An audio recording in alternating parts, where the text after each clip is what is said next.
So I was recently an ARC for a book. It's called I've Got a Crush on You by Lauren Blakely. And so this is my review on the book.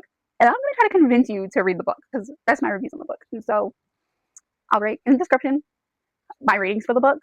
You can also go check out it on my Instagram page and on my Goodreads.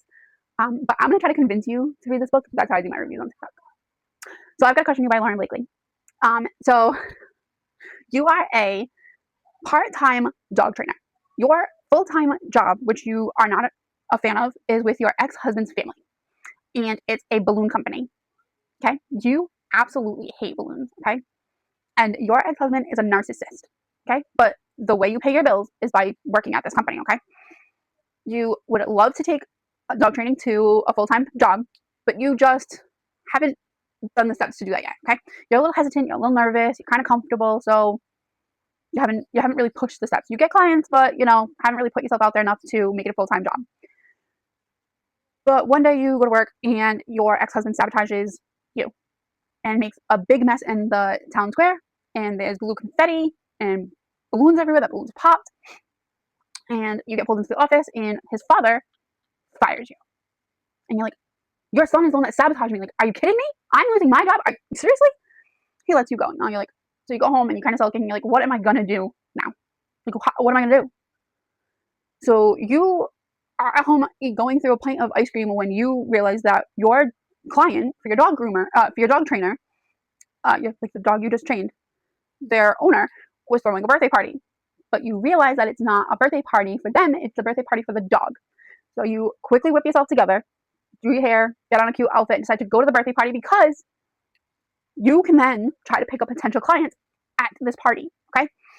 So you drive there, it's in a really good part of the town, like town, the city, and you park your car like a couple miles away, so you have to walk. You show up and the client meets you and she's like raving about you to people. You're like, oh, this is good. And then you see this man across the yard. Now, mind you, there are people everywhere. There's dogs everywhere because it's a dog's birthday party.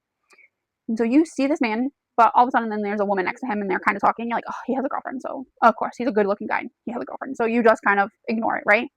You start to walk to the bar because you're like, I need some liquid courage to get through this party, and start like basically offering yourself up to these clients to try to get business. And while you're at the bar, the woman who is standing with the guy starts talking to you. And so she's like, oh, what are you going to order? Because of course this bar has dog inspired alcoholic drinks, like the puppuccinos and stuff like that. The alcoholic, but they're named after like dogs and stuff like that. So you're like, oh, well, probably I'm going to try. And you say, what are the drinks? And so the girl's like, oh, me and my brother were just talking about how like the names are crazy and what they taste like, and we wouldn't know. And in your head, you're like, oh, they're brother and sister. So he's maybe not taking because you didn't really see a ring on his finger. And you're like, okay. And so you're like, yeah, I'm gonna try one. I don't know which one I'm gonna try yet. And so she's like, oh, that's great. And so she's like, well, I'm gonna go over there. She's like, you can get a drink. I'm gonna go over there. And so the brother goes to be like, wait, where are you going? And she's trying to go, and she's like, I seen you checking her out. This is your go. Like this is to go ahead and talk to her.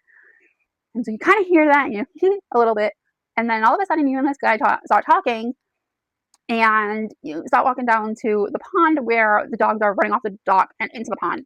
He's like, this is the stupidest thing. Like, why would you throw a party for your dog? And you're like, what do you mean? Like, it's a great idea. Like, it's a good way to make friends. It's a good way for, to get your dog socialized.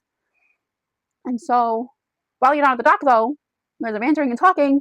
You're like, he's now in his head thinking, I just got out of a bad relationship. I just sold my house today. Not really, this girl's cute, but I don't know really where this could go compared to my last relationship. I don't know. And in your head, you're kind of like, I just lost my job. Like, I'm not really in this place to be with someone right now. Okay. When all of a sudden you get swept off the dog and get pushed into the lake by a dog. Okay. You're soaking wet. You're in a white dress with nothing underneath. You feel some hard hands gripping you and pull you out of the water. And now they can see everything. Okay. When he then turns around and says, do you have any extra clothes? And you're like, I didn't bring anything. Like, I don't have a towel. I didn't bring extra clothes. And I parked like 3 miles away because there was no parking. He's like, well, I have extra clothes in my car and a towel. It's clean. I have it in my gym bag. I will go get it. And you're like, and he's like, I didn't use it today. It's clean. So he runs to the car. When he's running to the car, though, the owner of that dog comes up to him. She's like, I'm so sorry. Like, maybe, I can't believe that happened to you. I'm so embarrassed. And you end up striking up a conversation with this dog owner, and she tells you that this dog needs training. And you're like, well, so the other owner comes over and she's like, this is my dog trainer. Like, she could train your dog to be well behaved. So the guy comes back and kind of like take the towel, kind of like nonchalantly smell the towel because, you don't know if it's really clean. He's like, I told you the towel was clean. You're like, well, I just wanted to make sure. Really? You wanted to get a smell of him because he smells so good. Well, the night goes on and he gets you in his car and he's offering to bring you back to your car. Then, you guys keep talking and he ends up telling you that he's staying at one of the hotels. And so you strike up a deal. One night. You guys are allowed one night together. Okay? And the next morning you wake up, you have a wonderful night. Okay? A wonderful night. The next morning, you wake up, you gather your stuff, and you leave him a note. Thank you. See you later.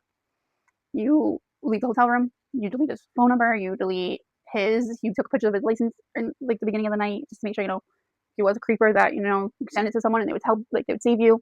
You delete that because you said one night and it meant one night and it was going to not go anywhere after that.